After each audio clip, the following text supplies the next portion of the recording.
উচ্চশিক্ষার সুযোগ চাই, দিতে হবে, উচ্চশিক্ষার সুযোগ চাই, বিয়োগে নাই, বিয়োগে চাই, দিতে হবে,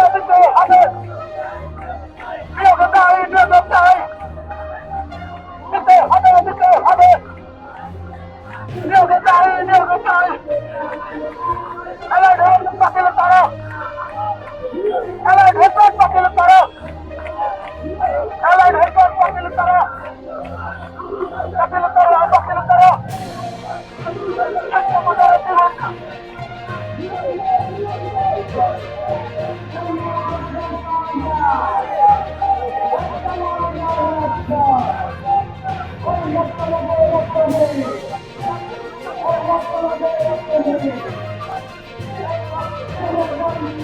চাকরিতে জয়েন করার পর শুরু থেকে শেষ পর্যন্ত আমাদের একই ক্যাটাগরিতে চাকরি করতে হয়। আমাদের নির্দিষ্ট কোনো প্রমোশন নাই, আমরা সেখানে আমাদের পদোন্নতি চাচ্ছি।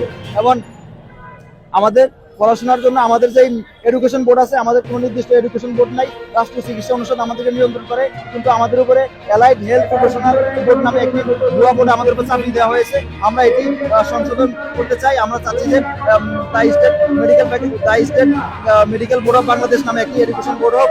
আমরা সেখানে সুন্দরভাবে পড়াশোনা করবো, আমরা সেখান থেকে ডিগ্রি নেব এবং আমাদেরকে এদেশের যে কমিউনিটি ক্লিনিকগুলো আছে সেখানে হচ্ছে নন মেডিকেল পার্সন দিয়ে সেখানে সেবা দেওয়া হচ্ছে, ইন্টারমিডিয়েট পড়ুয়া। তাদের হাতে কোন হিসেবে আপনি বেশ কয়েকটি অ্যান্টিবায়োটিক তুলে দিচ্ছেন? তারা জেনারেল থেকে পড়ুয়া কোনো কিছুই বোঝে না, তাদেরকে আপনারা অ্যান্টিবায়োটিক কোথায় তুলে দিচ্ছেন। অথচ বিএমডিসি থেকে রেজিস্ট্রেশন প্রাপ্ত আমরা চিকিৎসক, কিন্তু আমাদেরকে কোনো চেম্বার করার সুযোগ দেওয়া হয় না, কোনো প্র্যাকটিসের সুযোগ দেওয়া হয় না।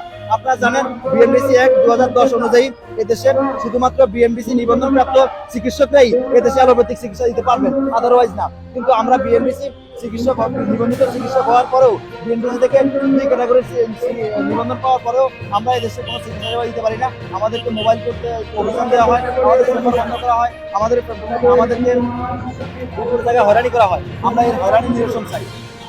আপনারা দেখেন এদেশে যারা আজকে স্বাস্থ্য অধিদপ্তরের উচ্চপদস্থ কর্মকর্তা আছেন, তারা যদি তাদের ঢাকা থেকে তারা যখন গ্রামে যায় রাত 12টার সময় তারা হঠাৎ অসুস্থ হয়ে পড়ে, তাদেরকে সর্বপ্রথম প্রাথমিক ট্রিটমেন্ট দেওয়ার জন্য তাদেরকে ইউনিয়ন পরিবার কল্যাণ কেন্দ্র অথবা ইউনিয়ন স্বাস্থ্য কমপ্লেক্সে অথবা উপজেলা স্বাস্থ্য কমপ্লেক্সে নেওয়া হয়। তখন সেখানে রাত 12টার পরে কোনো এমবিবিএস ডক্টর থাকে না। তখন আমার মতো ম্যাথ পড়ুয়া, আমার মতো বিএমএ ডিগ্রিধারী, আমার মতো বিএমডিসি থেকে ডি ক্যাটাগরি রেজিস্ট্রেশন প্রাপ্ত চিকিৎসকই সেখানে চিকিৎসা দিয়ে থাকেন। আপনি যত বড় উচ্চপদস্থ কর্মকর্তা হন নাই কেন, কিন্তু আমার কাছ থেকে আপনি চিকিৎসা নিতে হয়। তাহলে আমার কেন এত অবনতি, আমার প্রতি কেন এত বৈষম্য, আমাকে কেন এই দেশে 24-এর যে আন্দোলন হলো, এই আন্দোলন আমরা করেছি বৈষম্য বিরোধী আন্দোলন, এখানে আমরা বৈষম্য নিরসন চেয়েছি, কিন্তু আমাদের প্রতি এখনো বৈষম্য রয়েছে। আমরা এই বৈষম্য নিরসন চাই।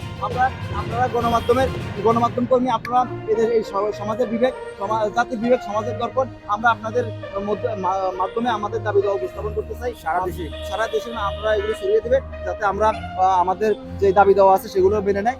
ধন্যবাদ আপনাদের সবাই। আমরা যতক্ষণ পর্যন্ত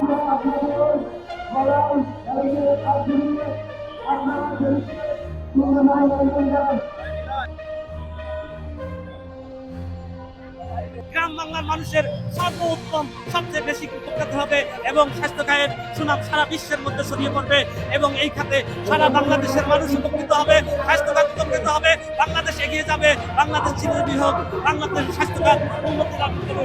এই বলে আমি আমার বক্তব্য শেষ করছি। আল্লাহ হাফেজ।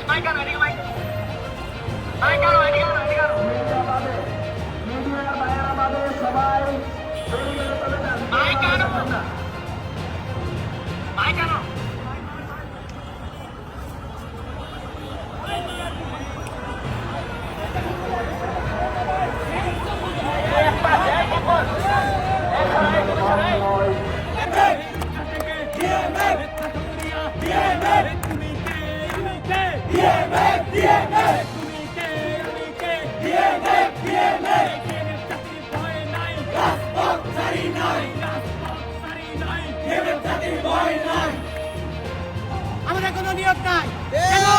ছাত্র খাতের আমরা কি করে স্বাস্থ্য সেবা নিশ্চিত করে থাকি? ছাত্র খাতের কোনো জাতি যদি থাকে ইউনিয়ন পর্যায়ে স্বাস্থ্য সেবা নিয়োগ নিশ্চিত করে থাকবে, আমরা সেই ডিএমএফ জাতি।